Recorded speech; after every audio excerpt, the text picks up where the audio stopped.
Hello everyone, welcome back guys. आज के इस वीडियो में मैं एक बहुत ही इम्पोर्टेंट एंड बहुत ही इंटरेस्टिंग ओएसपीएफ का मल्टी एरिया कॉन्सेप्ट डिस्कस करूंगा। एंड ये मेरा सिनेरियो है। सिनेरियो में देखो, आप चार राउटर है R1, R2, R3 and R4। R1 and R4 पे मेरा एक लैन नेटवर्क है। जैसे यहाँ पे एक सर्वर लगा हुआ है R1 पे, जिसका IP एड्रेस है 10.1.1.1। यहाँ पे एक्चुअली सबनेट है 10.1.1.0/24 एंड R4 पे जो सबनेट है वो 192.168.1.0/24 है। और अगर आप अच्छे से इस डिजाइन को देखोगे तो ये मल्टी एरिया डिजाइन है। ये आपका ये जो मेरा डोमेन है between router 1 and router 2, this is OSPF area 0 and this is OSPF area 1, right.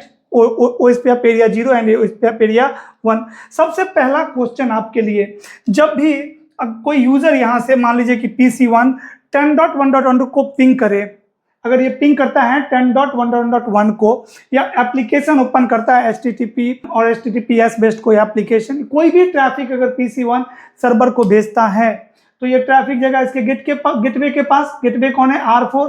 Traffic आया यहाँ पे। अब ये बताइए राउटर 4 ट्रैफिक को कहाँ भेजेगा? राउटर 2 के पास या फिर राउटर 3 के पास? मतलब पाथ कौन सा होगा, बेस्ट पाथ कौन सा है to reach in 10 subnet? Similarly router 1 पे कौन सा बेस्ट पाथ है to reach in this subnet 192.168.1.0?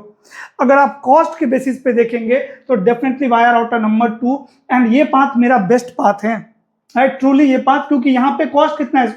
IP-OSPF cost 1, IP-OSPF cost 1, cost on this link is also 1, cost on this link is also 1। सो कितना cost है total R1 से R4 पे reach करने के लिए? 1 + 1 2। बट अगर इस पाथ की मैं बात करूं तो कितने कॉस्ट है? 100 + 100 200, राइट। मतलब ये पाथ बेकार है, खराब है as compared to upper path. This path is the best path. But OSPF कौन सा पाथ को सिलेक्ट करेगा? अगर आप बोल रहे हो कि Praful definitely via router number 2, तो आप एक बार OSPF को फिर से पढ़िए सर। आपने CCNA अच्छे से नहीं पढ़ा, ओके, बिकॉज ये CCNA का कॉन्सेप्ट है। अब जितने भी लोग बोलते हैं कि ये path via router number 3, because definitely by default अगर मैं बात करूं तो वाया राउटर नंबर 3 होगा, क्योंकि अब देखो दो एरिया के बीच में OSPF कम्युनिकेशन कैसे करवाता है? With the help of ABR। ABR क्या करता है? ABR जनरेट करता है LSA 3 समरी LSA।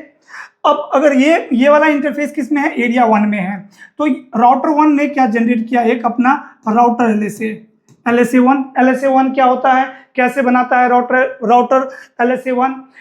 LSA1 के अंदर में लिंक की इंफॉर्मेशन होती है। राउटर अपना सारा कनेक्टेड नेटवर्क इस LSA1 के अंदर में रखेगा कि राइट, मैं भाई एक नेटवर्क से कनेक्टेड हूँ जहाँ पे ये सबनेट चल रहा है, जिस पे ये मैट्रिक है। मेरा दूसरा लिंक ये है जहाँ पे ये सबनेट चल रहा है, ये मैट्रिक है। मेरा एक लिंक ये है जहाँ पे ये सबनेट चल रहा है, मेरा ये मैट्रिक है। That is what router LSA1। तो राउटर 1 ने अपना राउटर LSA जनरेट किया। राउटर LSA के अंदर में ये वाला प्रीफिक्स की इंफॉर्मेशन है and router LSA area cross नहीं करता, आप सब जानते हो। Router LSA is limited to area.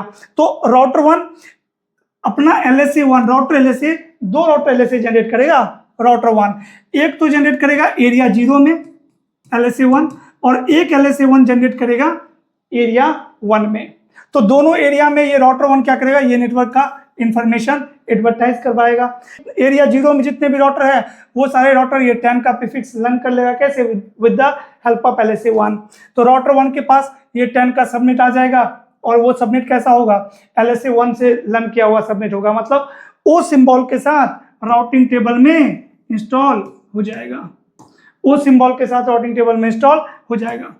दूसरी बात, अब एरिया 1 की जो प्रीफिक्स है, फॉर एन एग्जांपल राउटर 1 के पास यहाँ से ये वाला सबनेट आया 192.168.1.0। राउटर 4 क्या करेगा? अपना राउटर LSA बनाएगा LSA1। इस LSA1 के अंदर में ये अपनी लिंक की इंफॉर्मेशन रखेगा एंड अपना LSA1 किसके को भेजेगा? एक तो राउटर 2 को, दोनों नेबर को, LSA1 एंड LSA1 दोनों नेबर के पास राउटर LSA गया। राउटर 3 के पास जब राउटर LSA आएगा, राउटर 3 अपने राउटिंग टेबल में ये प्रीफिक्स लर्न कर लेगा एंड कॉस्ट क्या रहेगा? 100 and cost of this link is 1। सो 101 इसके पास ये प्रीफिक्स आ गया 192.168.1.0/24 एंड कॉस्ट आ गया कितना भैया? कॉस्ट आ गया 101, कॉस्ट आ गया 100 एंड सिंबल क्या रहेगा राउटिंग टेबल में ओ, बिकॉज इसने LSA 1 से लर्न किया है, राइट, सेम एरिया राउट है। और अब राउटर 3 ये LSA को किसको भेज देगा, राउटर 1 के, राउटर 1 के पास भी ये क्या आ गया, प्रीफिक्स आ गया, ये अपने राउटिंग टेबल में इंस्टॉल कर लेगा, कॉस्ट कैलकुलेट करके, कॉस्ट कितना होगा 100 प्लस 100 प्लस ये 201, तो राउटर 1 के पास जो कॉस्ट आया वो कितना आया 201 वाया राउटर नंबर 3, ये दिया है राउटर 3। अब ये जो LSA 1 की राउटर 4 किसको दे रहा था, राउटर 2 को, राउटर 2 ने इस प्रीफिक्स को अपने राउटिंग टेबल में लर्न कर लिया, कितना कॉस्ट 192.168.1.0/24 एंड कॉस्ट वाह 1 + 1 only 2, cost is only 2। This is routing table of R2, R3, R4। R4 के पास जो ये 10 वाला सबमिट है 10.1.1.0/24, ये कहां से आया है R3 से, सिंबल क्या होगा O एंड कॉस्ट क्या होगा 100 प्लस 100 प्लस 1, मतलब अगेन 201। अब देखिए इंटर एरिया का कमाल। अब राउटर 2 क्या करेगा, ये जो प्रीफिक्स लर्न किया है अपने राउटिंग टेबल में 192.168.1.0/24 कॉस्ट 2, ये R3 को भी तो एडवर्टाइज करवाएगा, सारे राउटर जो एरिया 0 में उसको एडवर्टाइज करवाएगा, बिकॉज ये क्या है मेरा, ये है ABR राउटर, ABR। तो ABR राउटर क्या करेगा, LSA 3 जनरेट करेगा। भाई कितने LSA 3 जनरेट करेगा, देखो दोनों एरिया के लिए LSA 3 जनरेट करेगा, एक एरिया 1 में और एक एरिया 0 में। जितने नंबर ऑफ प्रीफिक्सेस एरिया 0 में है उतने नंबर ऑफ LSA 3 एरिया 0 के लिए एडवर्टाइज करवाएगा, एंड जितने नंबर ऑफ प्रीफिक्स एरिया 0 में है उतने नंबर ऑफ LSA 3 एरिया 1 में जनरेट करेगा, बिकॉज LSA 3 से क्या होता है, इंटर एरिया राउट्स एक्सचेंज होता है। तो एरिया 0 में कितने प्रीफिक्स है, एक ये वाला प्रीफिक्स आया जो राउटर 1 ने किसमें दिया था, एरिया 0 में, राइट। एरिया 0 में तो कोई राउट है ही नहीं, एरिया 0 में कोई राउट है नहीं, यही तो राउट है जो राउटर 1 ने दिया है LSA 3, LSA 3 जो राउटर 1 ने दिया है, क्योंकि ये राउट एरिया 1 में है, ये राउटर 1 ने दिया है किसमें, इसमें, with the help of LSA 3 summary LSA, वही समरी LSA चलाएगा राउटर 2 के पास, और वही समरी LSA 3 राउटर 2 क्या करेगा, राउटर 4 को एडवर्टाइज करवाएगा।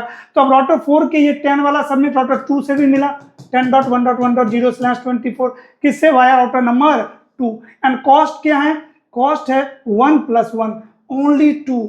अब जब R3 इसको एडवर्टाइज राउटर 4 को एडवर्टाइज करवा रहा है 10 का सबमिट, तो कॉस्ट क्या एडवर्टाइज करवा रहा है 201, एंड जब R2 करवा रहा है तब कॉस्ट क्या क्या एडवर्टाइज करवा रहा है 2। तो भैया डेफिनेटली ये बात क्या है, बेस्ट है।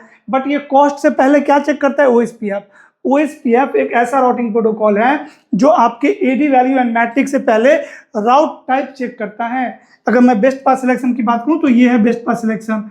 O मतलब जो LSA 1 से राउट रिसीव होगा, intra area route will be prefer over OIA। OSPF inter area route, and inter area route E1 पे प्रीफर होता है, E1 राउट E2 पे प्रीफर होता है, E2 राउट N1 पे प्रीफर होता है, N1 N2 पे प्रीफर होता है। तो ये है OSPF का बेस्ट पाथ सिलेक्शन, जो कि AD वैल्यू एंड मैट्रिक्स से भी पहले यूज होता है। तो भैया इसके बेसिस पे तो कॉस्ट मैटर ही नहीं करेगा कि via router number 2 lower cost है and via router number 3 higher cost है। Based on OSPF route type routing table बनेगा राउटर 4 पे भी, राउटर 1 पे भी। Because of that router 4 is going to install this path in their routing table, right, and router 1 is going to install not this path, router 1 is also not going to install this path, router 1 is going to install this path, because वही चीज router 2 के पास आया ये subnet LSA 1 के form में। अब router 2 इसको area 0 में देगा, राइट, तो एरिया 0 के लिए क्या करेगा, ये ABR LSA 3 जनरेट करेगा, और राउटर के पास कॉस्ट तो आएगा कम 1 + 1 + 1 3, बट कॉस्ट 3 है, बट राउट टाइप कैसा है OIA। एंड जब राउटर 3 दे रहा है LSA 1 के फॉर्म में, उस टाइम में कॉस्ट ज्यादा है 100 + 100 + 1 202, बट राउट टाइप क्या है O इंट्रा एरिया राउट। तो राउटर 1 क्या प्रीफर करेगा, वाया राउटर नंबर 3, राउटर 4 भी क्या प्रीफर करेगा, दिस पाथ। अब दोनों राउटर आपके राउटर 1 एंड राउटर 4 जो बेकार वाला पाथ है ना बिटवीन दिस टू सबमिट, वो यूज कर रहा है भैया, राइट। राउटर 1 ये पाथ यूज कर रहा है, राउटर ये भी ट्रैफिक को भेजने के लिए ये पाथ यूज हो रहा है। अब आपका क्वेश्चन है क्या, कि देखो अगर ये पाथ यूज करेगा जिस पे कॉस्ट ज़्यादा है, एप्लीकेशन स्लो चल सकती है, राइट, आपके पास पैकेट लॉस हो सकता है, आपका वॉइस ब्रेक कर सकता है, वीडियो बफर कर सकता है, जिसके वजह से आपको आपकी नेटवर्क की परफॉर्मेंस आपको ऑप्टिमाइज करके इंप्रूव करना है। अब नेटवर्क को ऑप्टिमाइज करना है, फिर परफॉर्मेंस इंप्रूव करना है। कैसे? अब ये पाथ को आपको प्रीफर करवाना है, आपको कॉन्फ़िगर करना है टोपोलॉजी को इस तरीके से ताकि ये नेटवर्क और ये नेटवर्क वाया राउटर नंबर 2 क्या करे, बात करे। तो आपका आंसर होगा कमेंट सेक्शन में कि हम ये कैसे करेंगे, ये मैं नहीं बता रहा हूँ। एंड अगर आप जितना भी मैंने LSA 1 LSA 3 डिस्कस किया है वो अगर समझ में नहीं आया तो सर आप CCNA CCNP एक बार फिर से करिए। आपने CCNA CCNP बेस्ट तरीके से नहीं किया है। CCNA सफिशियंट नहीं है अकेला, because CCNA is basic. MP जब करते हो तो आपको समझ में आता है complete enterprise network, trouble shooting and जितने भी OSPF EIGRP BGP प्रोटोकॉल है, इसके सारे फंक्शंस आप पढ़ते हो एडवांस। तो अगर आपको समझ में नहीं आया ये क्वेश्चन, ये कॉन्सेप्ट, तो CCNA CCNP फिर से करिए। अगर आपको समझ में आ गया तो ये सोचिए कि हम किस तरीके से मैनिपुलेशन यहाँ पे करेंगे, किस तरीके से हम R2 को प्रीफर करेंगे। ओके, और अगर वीडियो अच्छा लगा तो वीडियो को लाइक करिए एंड चैनल पे अगर न्यू है, अभी तक सब्सक्राइब नहीं किए तो चैनल को सब्सक्राइब करिए। कमेंट सेक्शन में अपना फीडबैक शेयर करिए, तो ही हिंदी चैनल पे ज़्यादा वीडियो आएगा। तो अगर आपको हिंदी चैनल पे वीडियो अच्छा लग रहा है, राइट, हेल्प मिल रही है, तो कमेंट सेक्शन में अपना फीडबैक जरूर दीजिए, right, that will help me to make more videos. That's all for today. Thank you so much for watching till the end. Will meet soon in next video. Bye bye.